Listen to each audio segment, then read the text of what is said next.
Hi, everyone. Welcome to SBR Sports Picks. My name is Peter Loshak. His name is Jimmy the Bag. This is the Loshak the Bag Show, 6 o'clock Eastern Time, 3 o'clock Pacific Time edition for Wednesday, December 13th. Of course, we come to you from SportsBookReview.com, and Jim and I break down all these games with the help of all the very informed regular commenters. We really appreciate all your comments. And, of course, we review the line movements that we've given that on the picks that we gave in the morning show, and add some picks, takeaways some picks, and, of course, do give our all-important college basketball picks, which so far have been our lifeblood this year. Jim and I are both nicely positive in college basketball, keeping me afloat, Jim. That's for damn sure, right? Yeah, NFL's kept me afloat the most, but yeah. NFL has also kept me afloat, and yeah, so everything's going pretty well in general. You got your ups and downs, though. You know, if you want to do this recreationally, then whatever. But if you are actually focusing on making money long-term, you have to employ proper money management, right? Absolutely. You can't be betting 25% of your roll on some pick that you like, or some pick that someone else likes, or some pick that you think is a lock, because, yeah, sometimes it'll win, sometimes it won't win, and then when it doesn't win, you're screwed. Money management, absolutely important.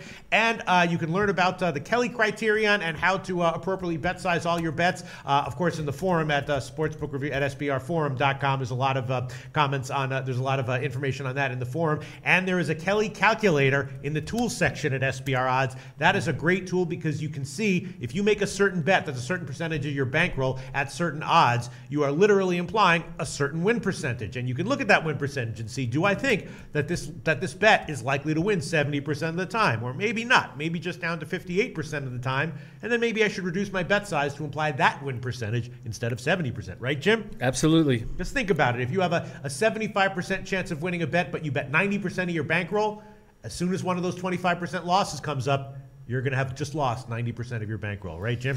Very dangerous. All right, so let's get into it. Let's get into college basketball, of course. There is a small college basketball. I think that's good that I take those little breaks to remind people about bet sizing, Extremely important. Yes. Definitely. Because I care about the people who watch these shows. You know what I'm saying? They're... All right, so let's talk about college basketball. College basketball, a small slate of games today, and there are a few plays that I'm definitely liking.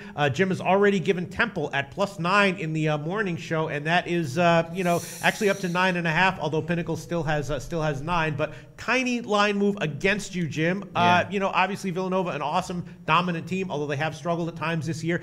Just the eye test would tell you that they don't quite have the makeup of an elite -- team, right?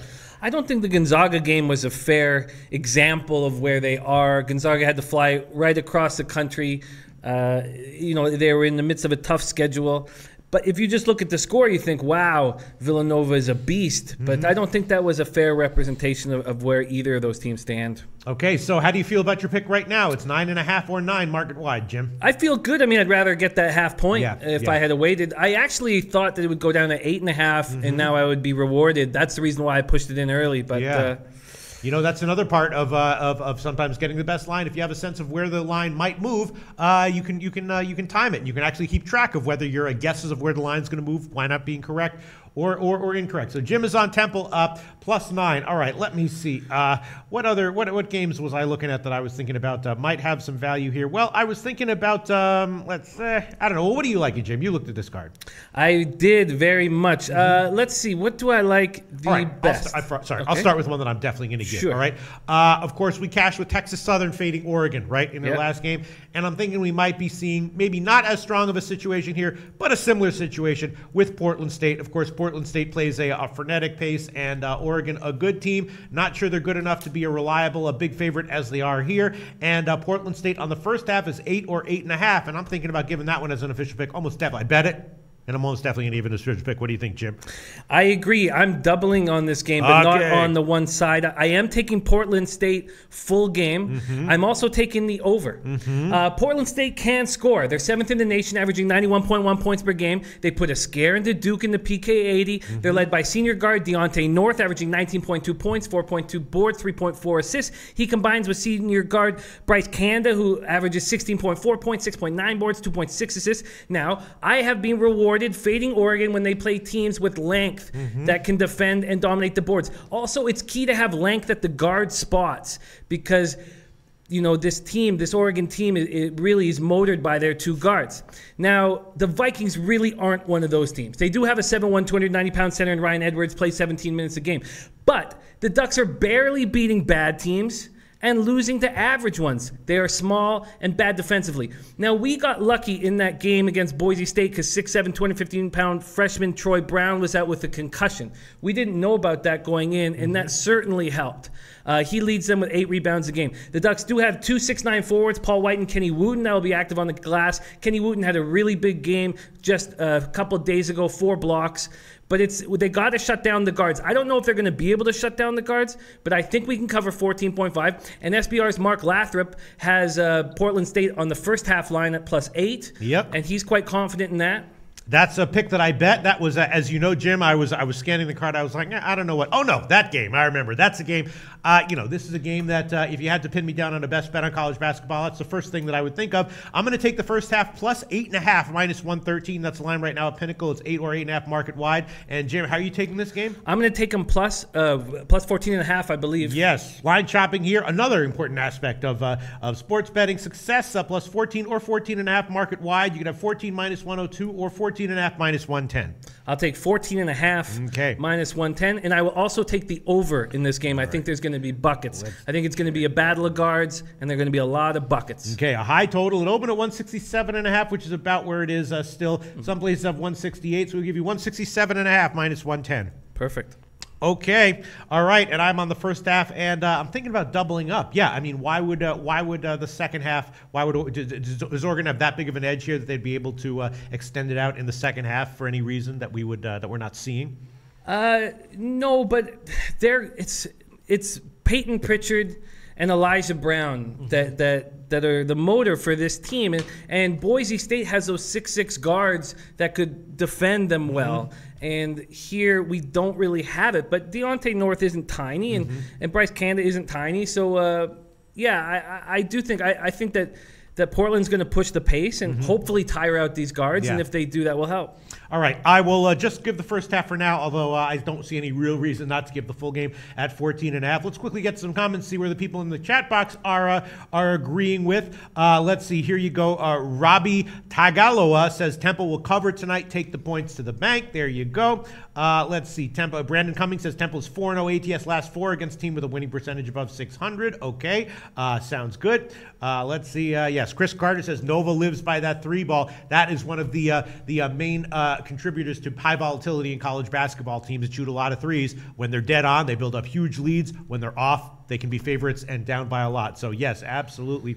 And here we go. XBO399 saying true Loshak almost fucked my entire bankroll over one bet on Monday. Yes, you should never be threatening your entire bankroll on a Monday. You should never be threatening even 15% of your bankroll on one bet. Okay, and then here we go. Gerald Martinez says, Pete, I love when you talk about bankroll management. It keeps me disciplined. Thanks so much, man. Really appreciate it, Gerald Martinez. If posters lose, if commenters lose, I want it to be because they made shitty handicapping picks, not because they made good picks and used terrible money management and lost money anyway.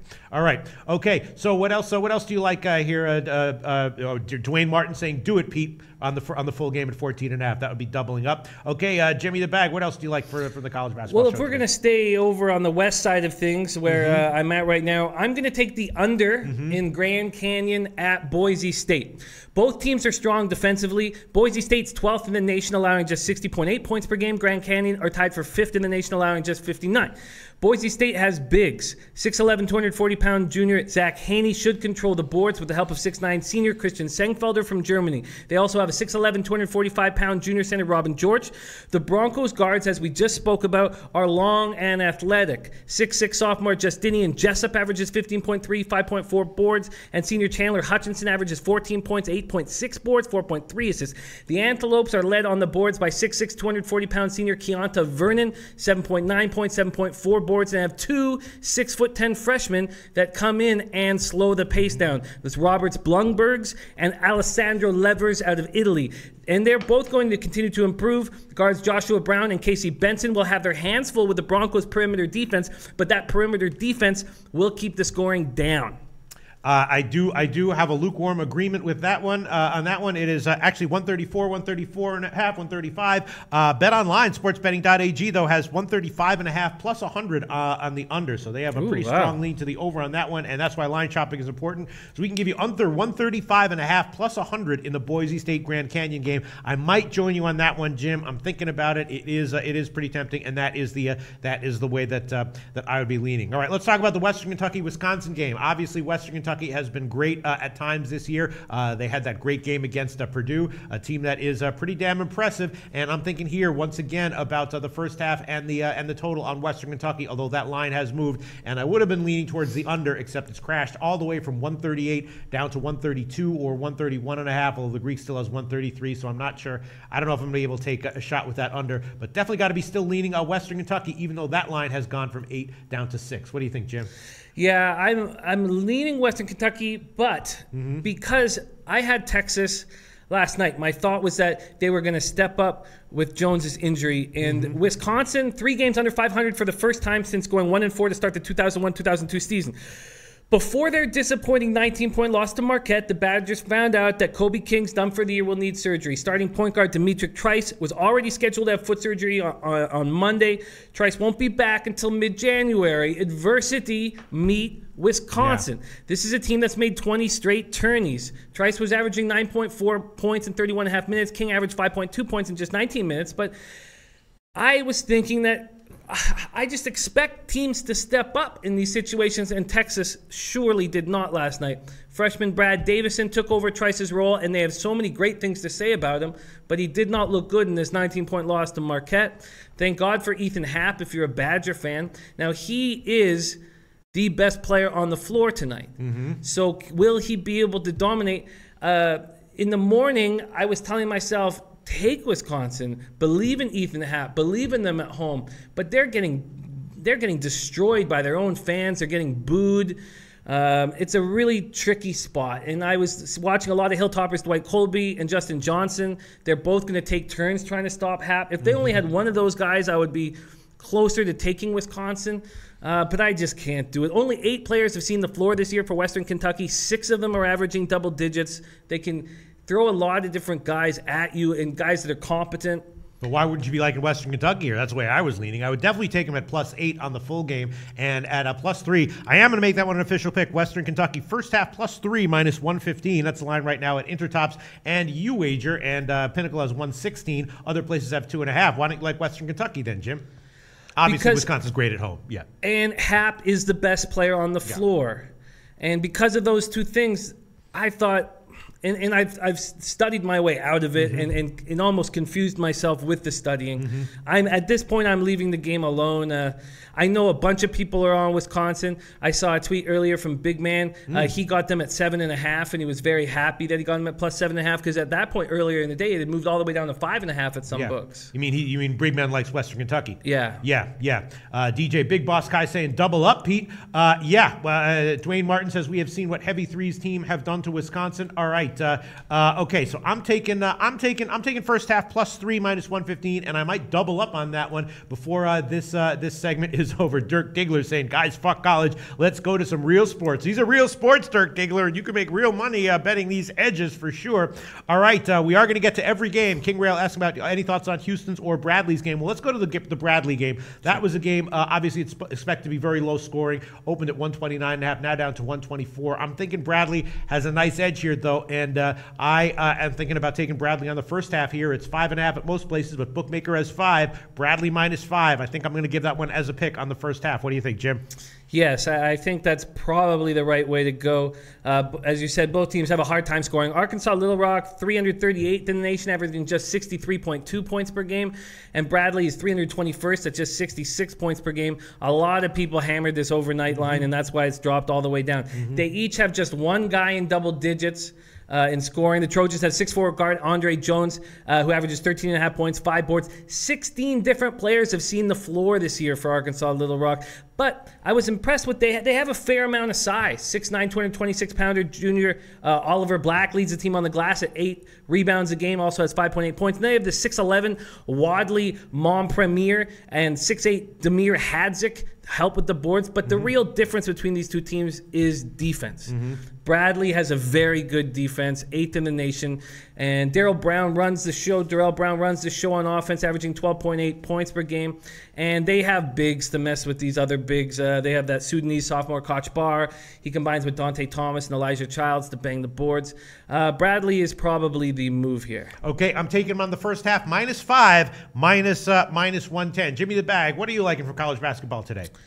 Let's see here. The other play that I'm going to jump on, and I imagine that this is going to take some heat, is I'm going to take LSU on the money line this evening. Freshman point guard Tremont Waters is the real deal.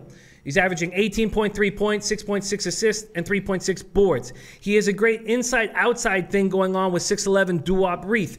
Reith went off for 30 points on Sunday on 13 for 17 shooting in that 13-point win over UNC Wilmington. Like UNC Wilmington, Houston doesn't have a big that can defend them. They're led on the glass by 6'6" senior Devin Davis, who averages 13.1 points per game, 7.4 boards. The tallest rotation player is 6'8", 250-pound junior Breon Brady, but he only plays 15 minutes a game. They're led by a 6'1" senior guard Rob Gary. Houston is 8-1, won 7 straight, but's not being against tough competition.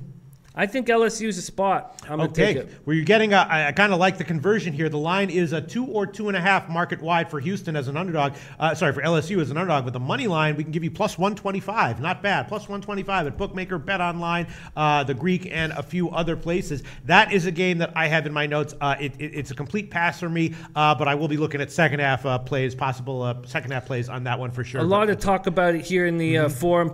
Billy Jolly says, bad pick, Jim. No. JP Fahey says, love LSU, Jim, undefeated when favorite. Maxwell Smart says, I'm with you, Jimmy, and I love being on the same page as Maxwell. We seem to do very well when we do that. Brandon Cummings says, yes, LSU is the play, brother, but I like the over in that game more.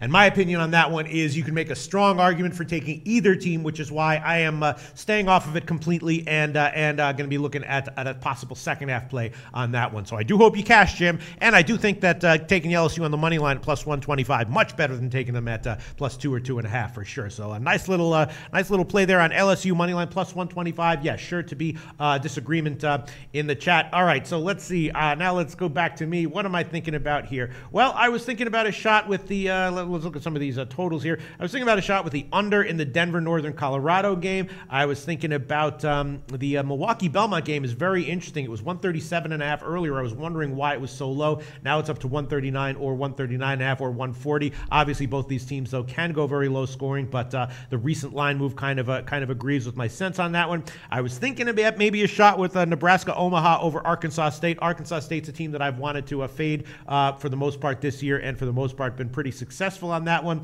Denver against Northern Colorado. I'm thinking about the under there, Jim. What do you think about that one? Any opinion? I do have an opinion. In fact, I am taking Denver this evening. I know the line has moved against me, which is not comforting, but it didn't change the angle that I felt I found. North Colorado is a small team, and they just won back-to-back games versus Division II teams. I don't think that helps. They're led in rebounds by 6'2", 165-pound Jonah Radabaugh. They do have a 6'9", 230-pound senior Tanner Morgan, and he plays 22 minutes a game, averages 4.6 points and 5.3 boards.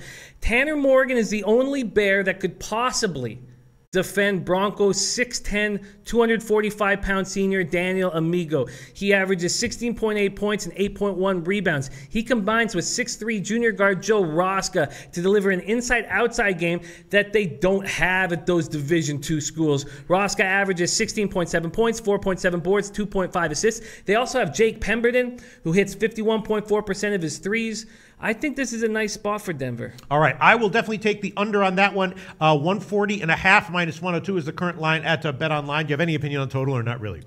And what is the number at right now? 140.5 or 140, and I'm taking the Bet Online line under 140.5 minus 102. Yeah, well, I think what each coach will try to do, and especially Northern Colorado's coach, is they're going to try whatever they can to get Daniel Amigo into foul trouble. And so I think that will slow the pace down. They're going to keep going at him, and they play an inside-out game themselves just to keep going at Amigo. Amigo is the biggest part of this game. He can dominate it, and you have to do something to neutralize him. And I think that's what Northern Colorado will do. If they do that, that will slow the pace. All right, I'm on the under, and you want Denver here, right, Jim? I do. All right, line is heading in Northern Colorado's direction. Best line right now will be +5.5, +101 currently at Pinnacle. No sixes that I'm seeing right now, but 5.5 +101 is a line there at Pinnacle on Denver. So nice job there, Jim. Okay, and let's see, what else do we have? Anything else you want to give as a play here, Jim? I believe those are all my plays, but I was pretty close in this UNC Wilmington, UNC Greensboro game of making a play, and I've held off at this point, and I'm curious what you think of this game. Wilmington has no defense. They're 349th in the nation, allowing 92 points per game. They do have an offense, a pretty good one, averages 84.9 points a game. That's good for 32nd in the nation. Seahawks are led by 6'7", 240-pound junior Devontae Kaycock, who's averaging 18 points, 11.7 boards. He's the nation's leading rebounder right now. He's hitting 63% from the field. Now, he had to sit out the first half of that 13-point loss to LSU for violating a team rule. That was just last game. I imagine he comes out hard. I think he's going to play really hard. He's helped on the boards by 6'7", 242-pound senior Marcus Bryan. 6'1" senior guard Jordan Taylor. He's averaging 17.6 points, 7.6 assists. But UNC Greensboro couldn't be more different, and that's why I didn't really know. That's what gave me trouble with this game. They're ranked 5th in the nation, allowing just 59 points per game. They reached the Southern Conference Championship game last year behind the great shooting of Spaniard Francis Alonso. He looks even better this year. They will need 6'10" sophomore James Dickey to bang with Kaycock down low. And I don't know if he's capable of doing that. Okay, yes, and that game is a total pass for me as far as the full game is concerned, but as you mentioned with the matchup issues, definitely a game that might have a second half betting value one way or the other when we see how the matchup issues pan out. But that game is it's taken a pretty notable sharp move to the under, sharp meaning not like stark, but although probably it is sharp action as well. The total opened at 160 and now all the way down to 155.5 or 156. I can see it going either way on that one, so that's a pass for me. I'm going to look at the second half on that one. All right, let's review the picks. Let's review the comments, and then let me just go down game by game to make sure I'm not missing anything that I wanted to give, and then we'll move on. Jimmy the Bag is given Portland State +14.5, and he's on the over on that one, 167.5 as well. He's on the Boise State under, 135.5 +100. That's a current line at BetOnline sportsbetting.ag. He's on the LSU money line +125, and Denver +5.5 +101. And I have given Western Kentucky first half +3, thinking about going full game. Bradley first half -5.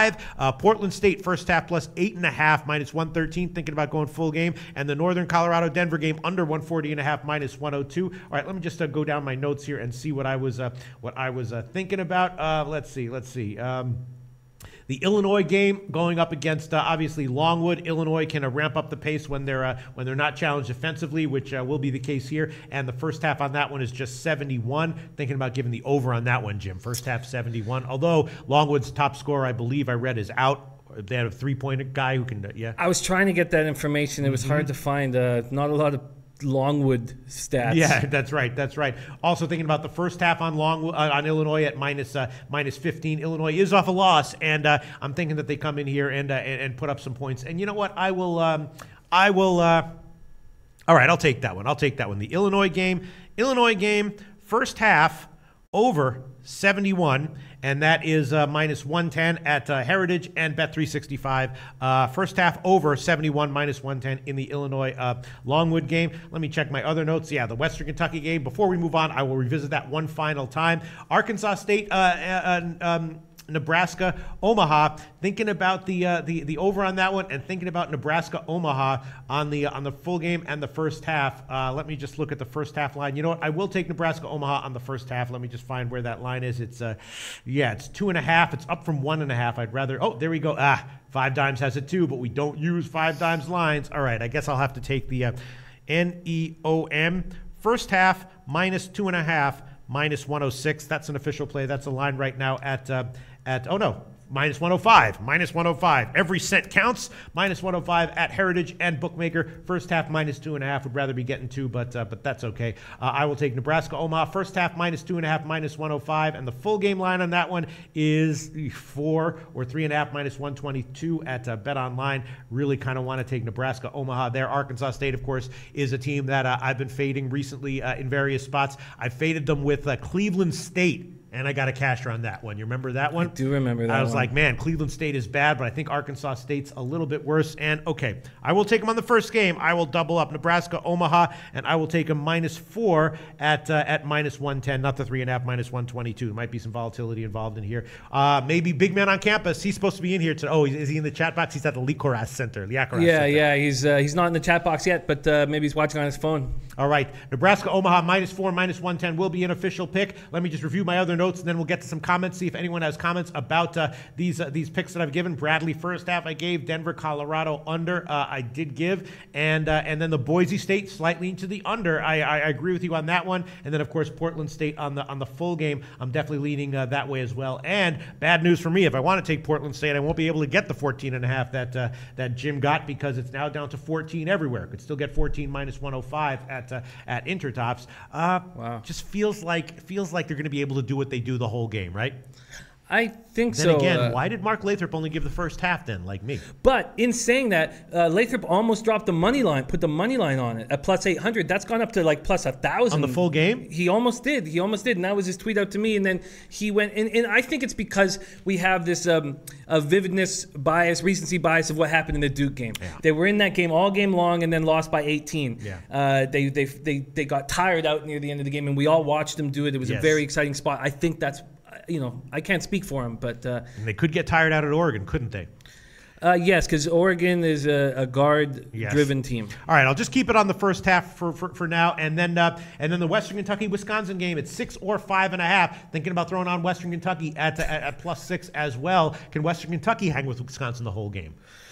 I think they can. Yes, I do. I think they have enough weapons. I know they only use 8 players, but a lot of them are really good. And Oaksman No Man has a nice point for us to think about. He says, "Push it to the limit. Push it to the limit. Walk along the razor's edge, but don't look down. Just keep your head, or you'll be finished." He wrote that. Oaksman No Man we got a friggin' poet in here. Who's that famous Arab poet? The famous one. What's that guy's name? I know you know this guy's name, the famous one. Oh God, his name is on the tip of my tongue. I can't remember his name. I don't have a famous Arab poet. The most famous Arab poet from like 2,000 years ago. Maybe we got the reincarnation of that guy in here. Oaksman No Man. Wow. Push it to the limit. Speaking in riddles here. Walk along the razor's edge, but don't look down. Just keep your head, or you'll be finished. Oaksman No Man is a freaking epic poet from the ages. He wrote that shit, did he? It's just an honor to have him with us. Yeah, thanks so much. All right, so let's get betting, and here we go. Comments here. Excuse me. Brendan Cummings says, yes, Pete, Western Kentucky can probably win this game outright. Yes, I think so as well. Cale Reeves likes Oregon first half. All right, I'm going dead against him. Big Man liked Western Kentucky. Yes, looking at some other comments here. Let's see. Okay, let's see. Looking at other comments here. Yeah, Western Kentucky sounds like the play from Ray Uribe. Just scanning for comments here.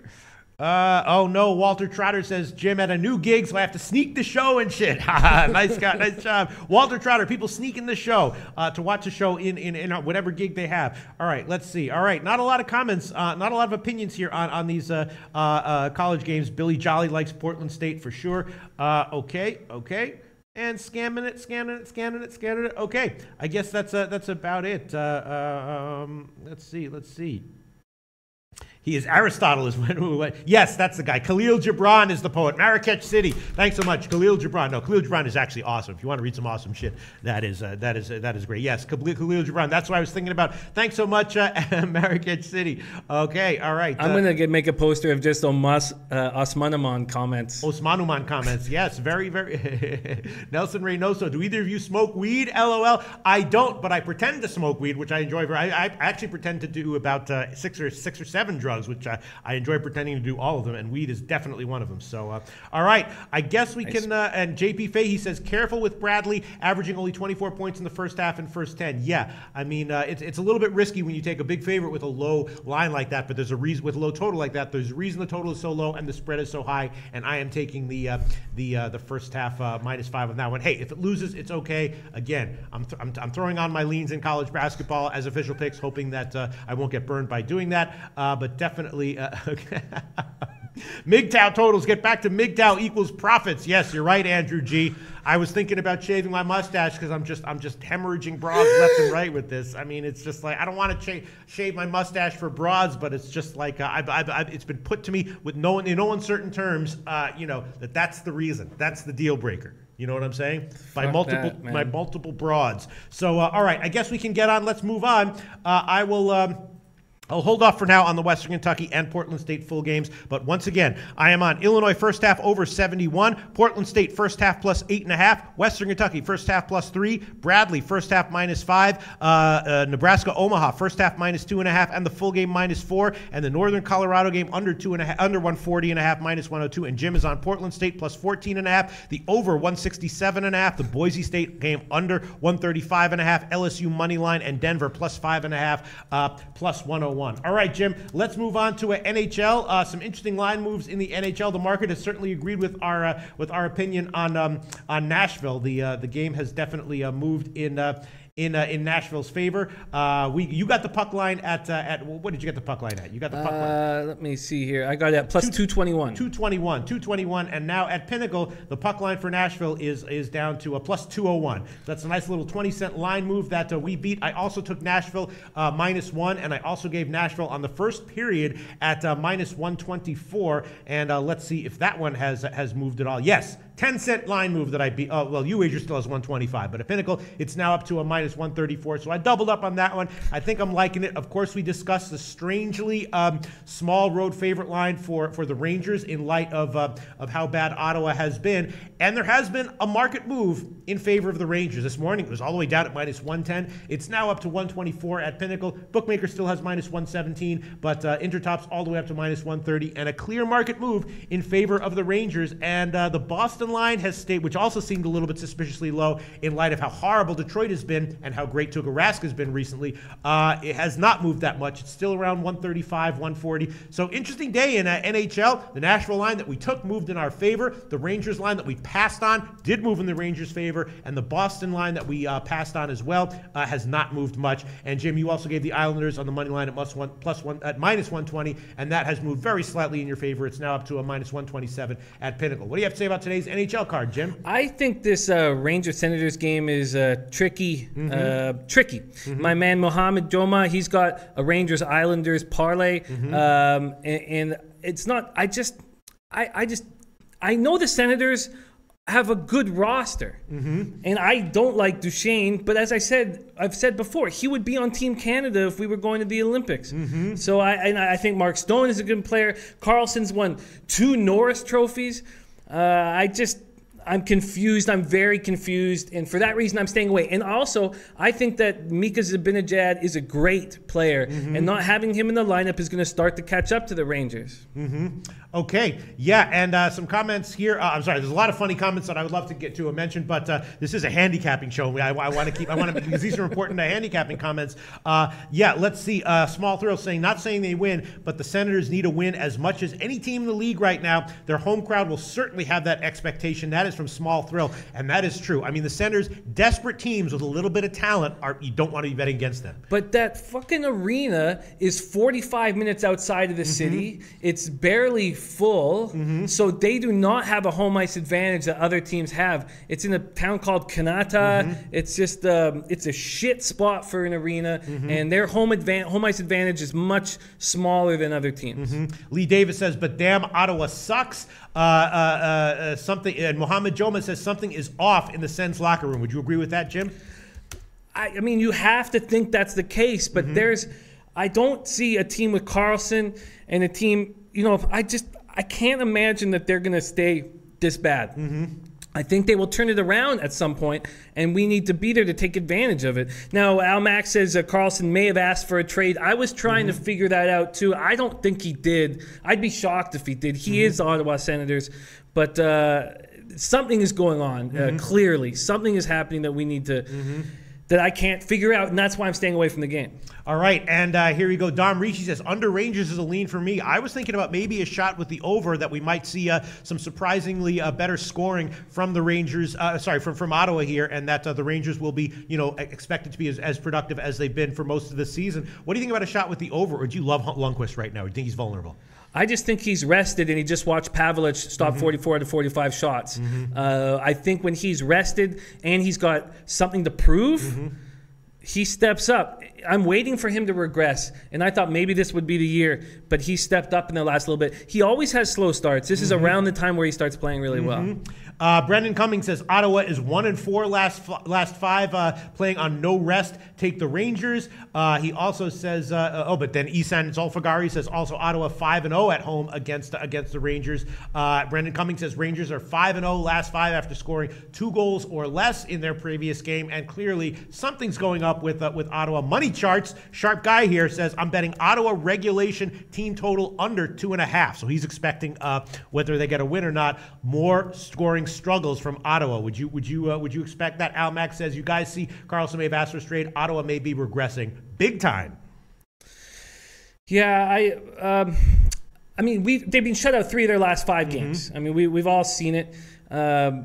But this is also a team that was an overtime goal away from playing for the Stanley Cup last year. So it's very confusing to me. And when I'm confused, I lay off. Right. That's very smart to do in sports betting. Jim, let's talk about the Islanders and Dallas game. You, of course, like Dallas at Islanders. I'm sorry. You like the Islanders at -120. It's now up to 127. And I was thinking about a shot with the over here. Of course, Dallas puts a lot of shots on goal in general. It's now it was 6 -102 that I could have had in the morning. Now I would have to take 6 -110. And also thinking about one of those old first period overs, 1.5 -115. What's your take on plays on the overs in the Dallas and Islanders matchup? We've seen them work with the Islanders when they're playing at home. We've seen it, but the only way how Islanders stopped their losing streak was by that 3-1 game versus the Capitals. 2 teams that were scoring goals, and they stopped scoring. So is that a sign that Doug Wade's trying to tighten it up? I don't trust the Stars' offense just because they're so top-heavy. And if they had the #1 power play in the league at one point. Now they have the 18th power play, 18th best power play in the league. They're 19th now in goals. Their stats are bad. I remember I have the Stars to not make the playoffs at +500 from the beginning of the year. I don't like this team the way it's built. Okay. And then finally, let's talk about the Boston game. Is Boston on the team total over 2.5 -150 maybe a play? Boston on the full game over was an opinion that I gave. I liked it a little bit at +105, and now it is right where it was in the morning show. Obviously, Tuukka Rask has been great, but he's not that good, right? And Detroit having some serious problems scoring, but probably will be able to pick it up at some point in some way, shape, or fashion. Is Boston -1 or the Boston team total over maybe worth a shot, Jim? I think I might be making a mistake, and I was trying to realize why am I not jumping on the Bruins here, and then I realized why it is, and this is a mistake probably because remember when the Jets went into to Detroit. Detroit was losing games, and I was like, man, this is too easy. I'm taking the puck line on the Jets, and the Red Wings beat them 5-1. I'm not saying that that's going to happen tonight, but that's still in my head. Zetterberg finally broke his goal drought. Howard finally had a good game. Yes, I think the Bruins are a better team than the Red Wings, and they're healthy again. They've won 4 or 5, 8 of 10. Pasternak's got 4 goals, 6 assists his last 8 games, and that's 8 games of a scoring streak. Tuukka Rask is playing well. I think this Bruins team is very good, and I might be making a mistake not taking them. Yes. Corey Jean has Boston Bruins on the puck line. Okay, I will take it. It might lose, but if it loses, that's okay. I will take Boston -1, and the best money line right now will be -138 at a bunch of places, and the best puck line right now will be let me find it. So -138 on the money line, and the puck line. Let me just find it.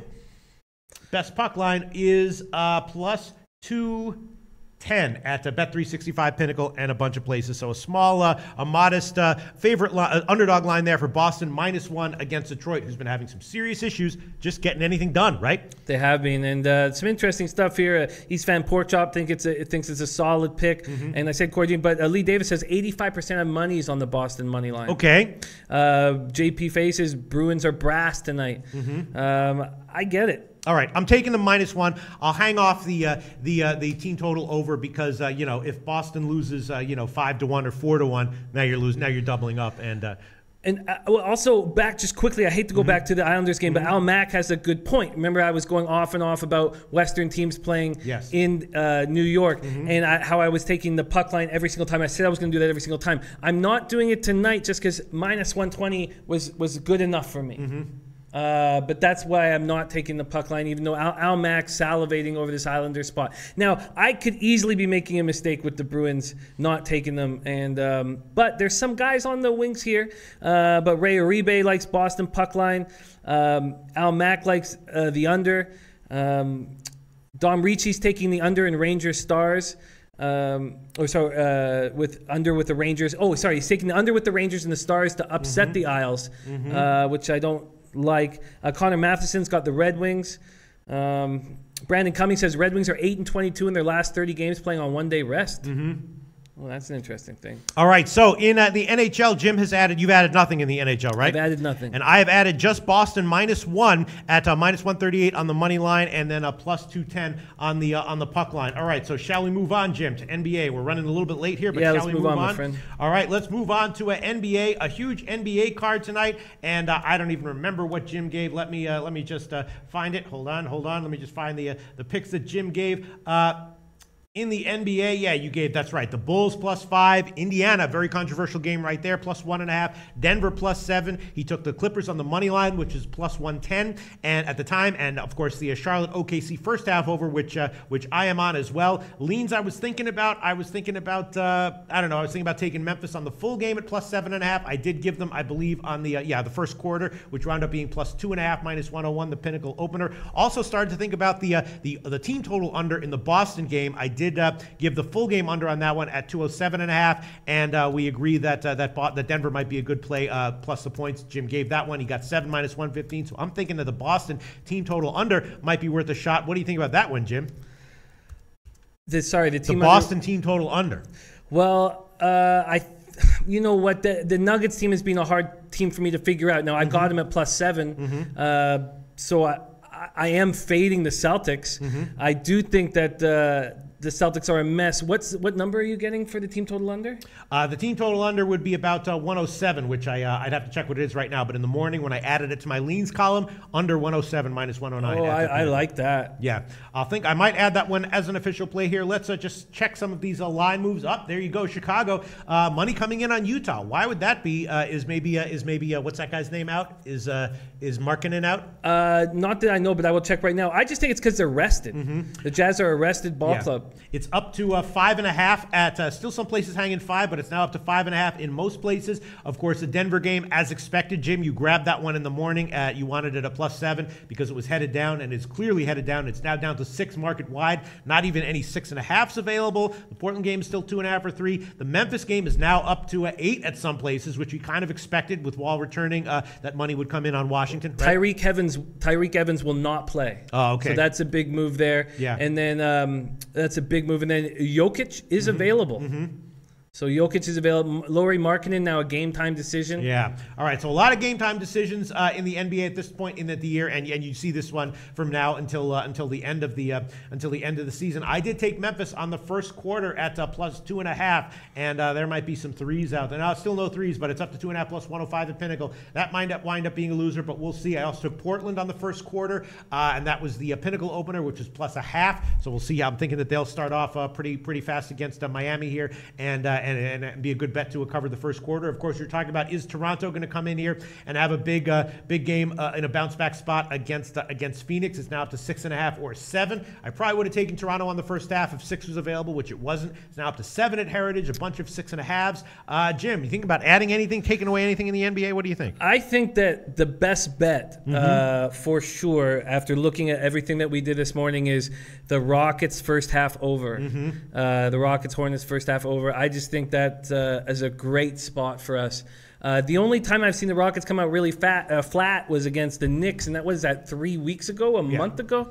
I think that's a really good spot. First half over 112. We did give that one at 112. That's where I bet it. It's now up to 112.5 or 113. So a small market move favoring us on that one. Some people gave the opinion that the Portland-Miami first half over might be worth a shot as well. Both Portland and Miami, of course, big under trenders on the year on the full games. But people were talking about how Portland likes to start off faster and then get slower in the second half. It's very interesting though, and kind of telling though, that the first half total on this one is significantly less than 50% of the of the full game total. The full game total right now is sitting at 203.5 or 204, and the first half total is sitting at 98 or 97.5. So the full game total appears to be going up, and the first half total appears to be going down, which is a very interesting market move there, which you do see sometimes. I think it's pretty telling. I'm going to stay off of that one. I would have a lean to the over on that one. I had it at 202 when it opened. Now it's up to 204. Both teams are under trenders in general on the year, and so I'm going to hold off on that one. I also gave unders in the Memphis-Washington game.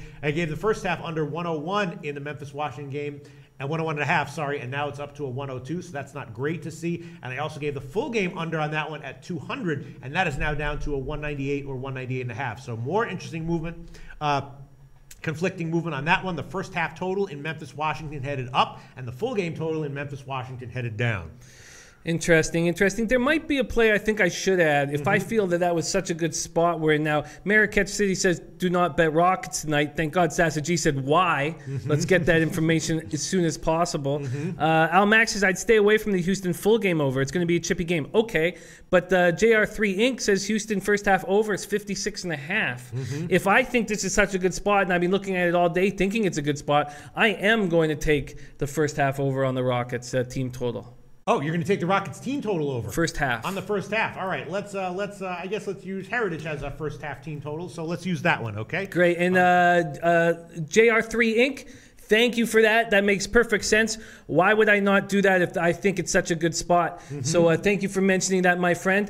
Leche. Okay, why don't you look at some comments and respond back and forth while I find you a good blind here for the first half team total over, okay? Thank you so much, my friend. Sure. Marrakech City says all about Howard tonight. You know what? I don't have faith in that guy. So that doesn't concern me. I don't have faith in him.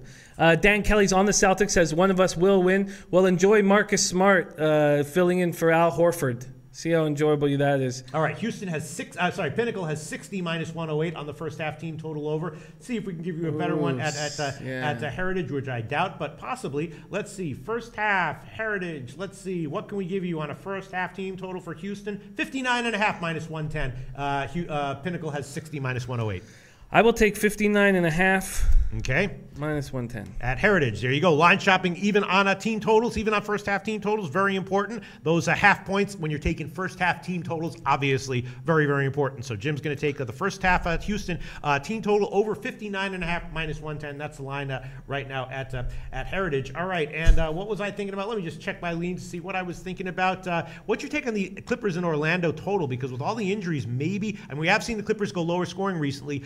What do you think about a shot with the under in the Clippers-Orlando game? That's what was brought up here. That was brought up here. I forget where, but they said under Clippers question mark. I think it's going to be an ugly basketball game. You're absolutely right. What is the number? It's a little bit. It opened at 212.5. Now it's down to 211, 211.5. But the Greek still has 212. So if we want the under, we can take 212 minus 110. And I was also thinking about the first half under, which actually that was on my note in my leans. It was it was 109.5 in the morning when I put it in my leans column, and now it was down to a 107.5 or 108.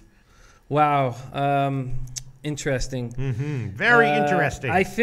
I think that is a good play. I think the under in that Clippers Magic is such a good play that it would be a mistake not to jump on it. So those are my leans. I'm going to jump on them, Jim. I'm going to jump on first half and full game. What are you going to do? I'm going to just jump on the full game. I think that's a very good move, and I'm going to ride it. And again, Jim will get 212 minus 110. That is the current line at the Greek. Of course, earlier on in the day, it was 212.5. So, okay, that's not a terribly big deal. Although, no, actually, in the morning, it was when we were doing it. I checked the line and put it in my lean spreadsheet. It was 214. Yeah, I should have been on it earlier today, but what you said makes perfect sense, and I don't know why I was blind to not see it.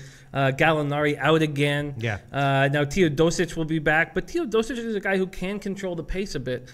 I think that's a good spot. Shane Griffiths likes the Clippers on the money line. I've got them on the money line too, so I hope that hits, my friend. All right, so those are my leans in the morning. I'm going to be taking the full game under on that one at 212. In the morning, it could have gotten 214, and I'm going to take the first half under at 108 minus 106. That's the current line at Pinnacle. In the morning, it could have gotten 109.5. So if that one lands on 109 or even 108, that's gonna be yet another reminder. It's happened to me countless times in my sports betting career, and it happens all the time, and it will happen all the time in the future. But if you knew what the line movements were beforehand, then you would be a psychic with a crystal ball, and then you wouldn't be doing shows like this and trying to figure shit out the hard way, the way we do it. You'd just be looking into the Akashic record and figuring out where the hell these lines are going to move. All right, so you like that, Jim? I dropped an Akashic record reference there. Respect. You know what the Akashic record is? I don't. Oh, you got to learn about that, Jim. How is it spelled? Learn about that, Jim. Well, we'll talk about it later. We'll talk about it off camera.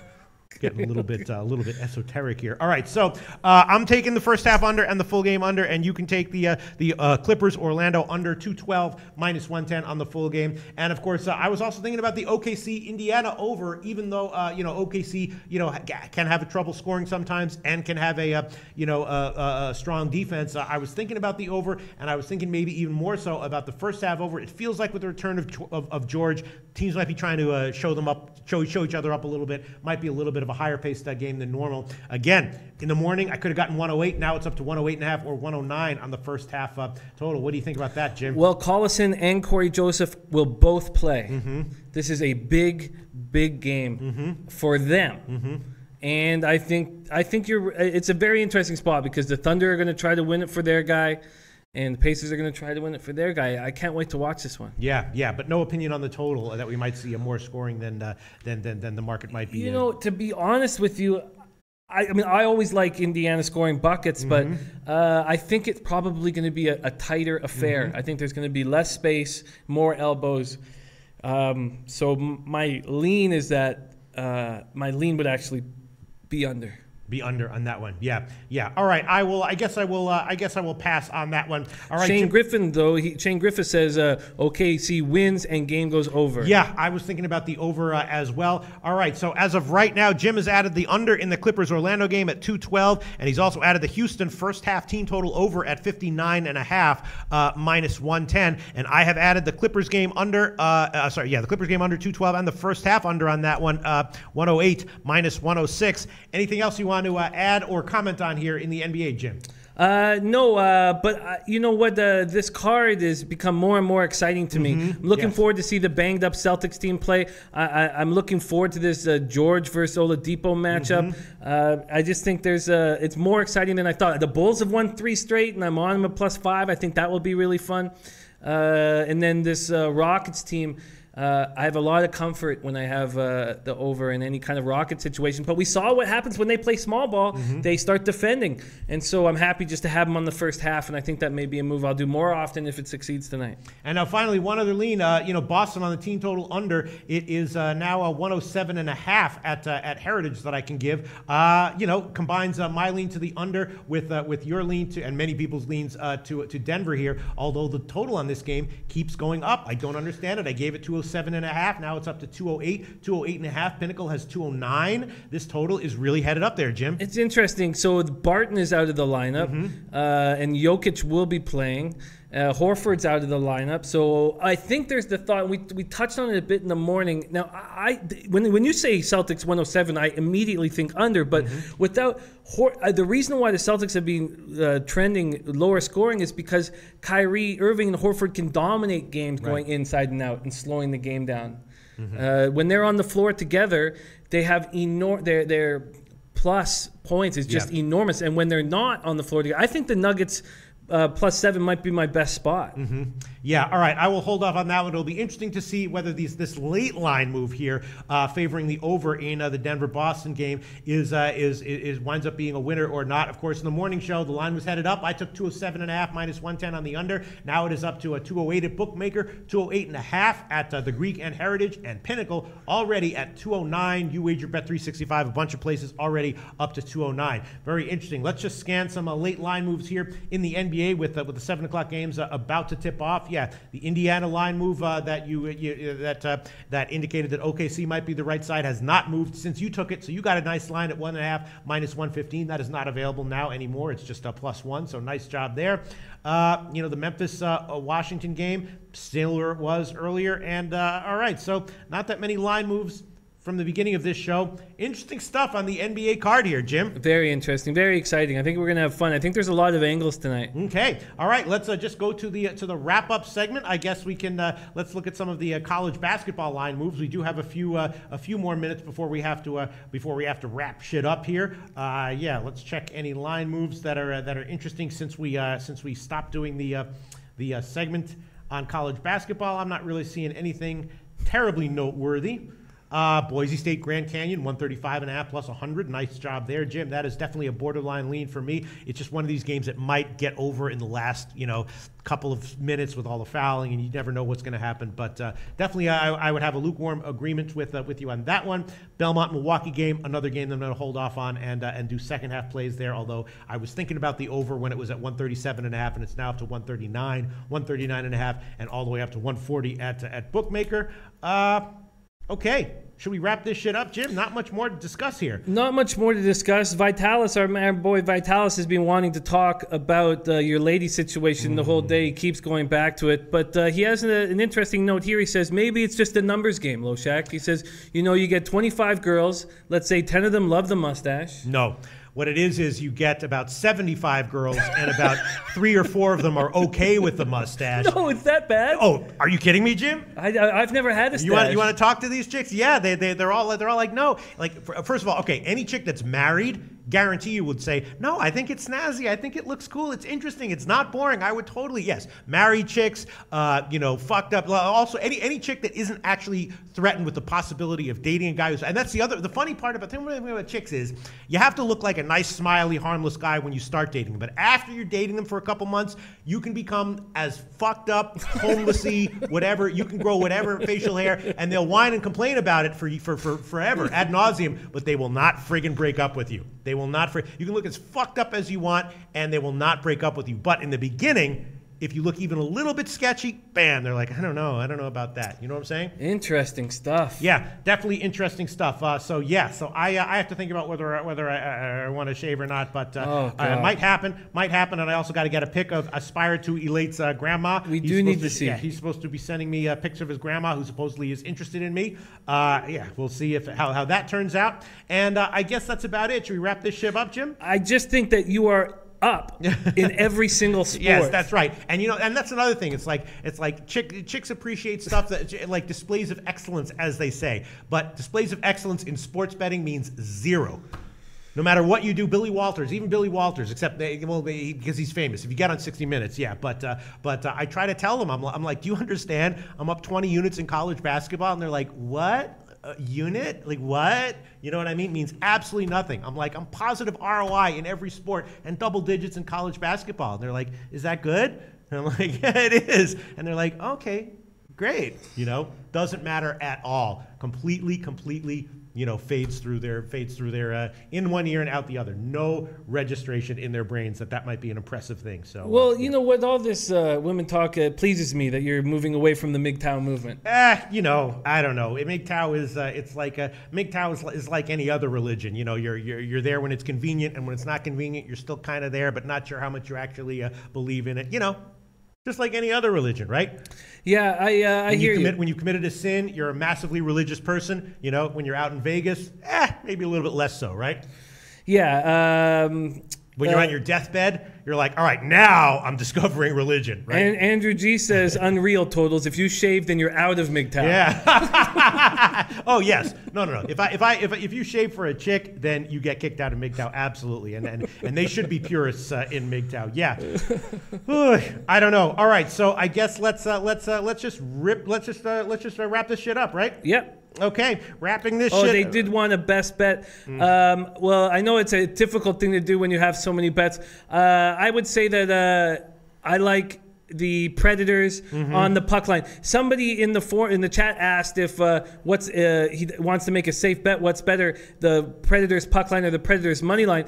I think it's clearly the puck line, because if you lose, you only lose the 1 unit, and if you lose the money line, you're going to lose, what is it at? Minus 150? Minus 150. And probably, either the Preds come in and dominate as we expect, or out of nowhere, like the Pistons game yesterday, they just get blown out, and we're like, what the hell happened? So yeah, I would say an overtime win, if that's the different. Yeah, I'm telling you, man, the Angles, Johansson and Turris, the best two Vancouver boys in the NHL, coming back to their home city and putting on a show for their friends and their family and winning this game big. And I got to be thinking my best bet in college got to be Portland State on the first half plus 8.5. They have the horses to hang with Oregon at least for a half. They'll put that pressure shit on them, and Oregon might come out the half up a couple points. But if you're giving them 8 or 8.5 on the half, that's got to be my best bet in college basketball tonight. Portland State first half plus 8 or 8.5, right, Jim?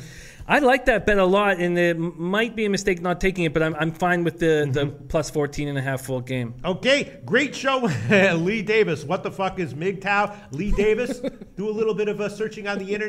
Your mind is about to be blown and expanded. A new chapter in your life, Lee Davis. Search MGTOW. All right, let's wrap this shit up, and we'll be back tomorrow for the Thursday card, 12 o'clock Eastern Time, 9 o'clock Pacific.